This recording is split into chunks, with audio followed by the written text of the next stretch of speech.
pemerintah atau pejabat atau pemimpin daerah itu menghambur-hamburkan uang untuk kegiatan-kegiatan atau program kerja yang sama sekali tidak berfaedah dan mereka sengaja melakukan itu. Jadi ini merugikan negara, tetapi tidak bisa masuk ke dalam delik pidana. Emang bagaimana ceritanya? Ini contohnya Baraya, contoh kasus ketika para pejabat itu menghamburkan uang untuk kegiatan anfaedah. Jadi waktu 2 atau 3 tahun yang lalu, waktu saya belum punya brand Guru Gembul dan mereka pun tidak kenal siapa Guru Gembul, saya itu diundang ke sebuah acara simposium atau seminar atau yang semacam itu di sebuah hotel besar, mewah, dan makanannya juga enak-enak yang diselenggarakan sama pemerintah daerah anu gitu ya.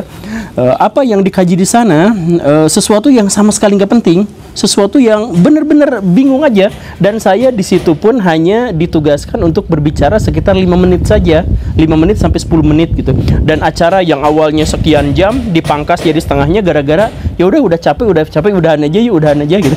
Nah kemudian setelah saya pulang, kemudian mereka minta nomor rekening, saya dikasih uang, ternyata saya dikasih uangnya itu besar sekali pada waktu itu.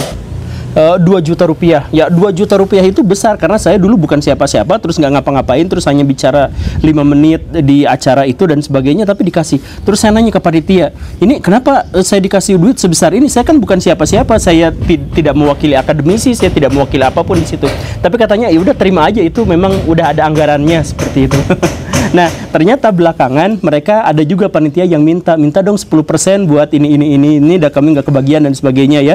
Nah kemudian yang lebih mengejutkan kami ya, mengejutkan saya itu adalah bahwa ternyata acara itu adalah acara yang sengaja dibuat anfaedah karena mereka tuh bingung, anggaran masih banyak tapi mereka harus menghabiskan di akhir tahun itu.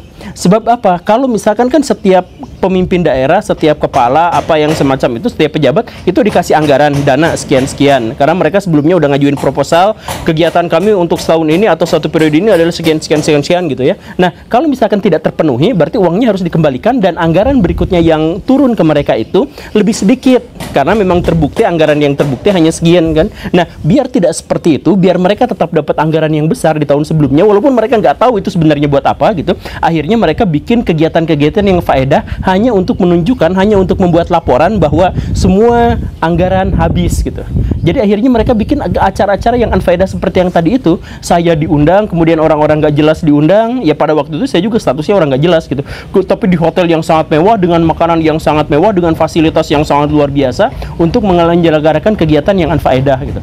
Atau misalkan ada yang kami melakukan studi banding ke sana, ke sini, ke luar negeri, ke sini. Padahal hasilnya nggak ada sama sekali. Itu hanya digunakan untuk laporan keuangan. Kami sudah melakukan begini dan begitu gitu.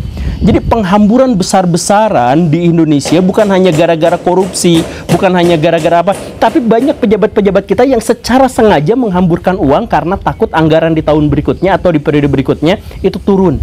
Nah ini bisa dipidanakan nggak? Nggak bisa.